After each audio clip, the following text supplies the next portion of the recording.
work? Go back home and work. Sounds boring. And like us, we're always traveling everywhere. I see. We don't really You have like like it? a base or anything. You like moving around? To Yeah. Work? That's what my nice, eh? daddy does for work. My daddy's right there. You are lucky. He's filming Coco, you now. are very lucky, you see? What's so funny? You Cute, too? What's so funny?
That was a fun boat ride, huh? That was a fun boat ride.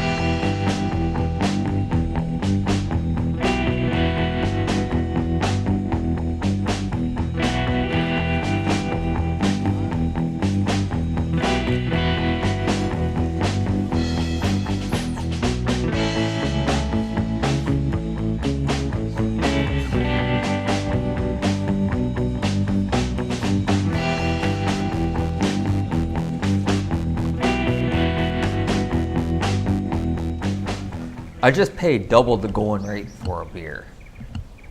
I'm in tourist hell, Thailand.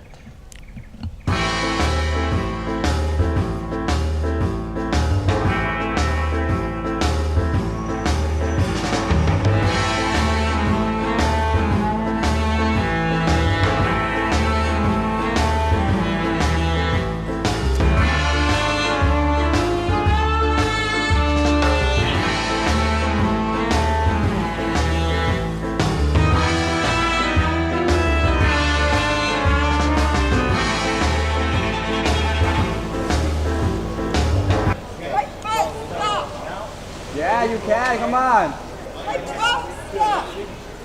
That person is a beach person. That person is also a beach person. And so is that one, and that one, and that one. Those people are definitely beach people. My wife is a beach person. My kids are beach people.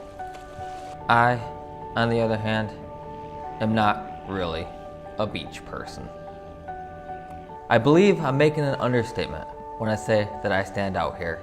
At best, I look out of place. At worst, I look like some kind of creep. Now, don't get me wrong. I like looking at the beach. I like taking pictures on the beach. I like watching sunrises and sunsets on the beach. But there is just something about getting the sand caked all over my body, cooking in the sun, and listening to that same shitty Bob Marley album over and over again with hundreds of other scantily clad tourists. That is just not my thing. At root, travel is about leaving your comfort zone. Travel is about doing things that you wouldn't otherwise do. It's about putting yourself in situations that you may not find particularly appealing at first, for the broader benefit of either learning about your world or learning about yourself. I realized then that it was time for me to take my own advice. When travel pushes you into uncomfortable circumstances, embrace it. Look around, find what is interesting, bask in what is beautiful, and above all else, just enjoy it.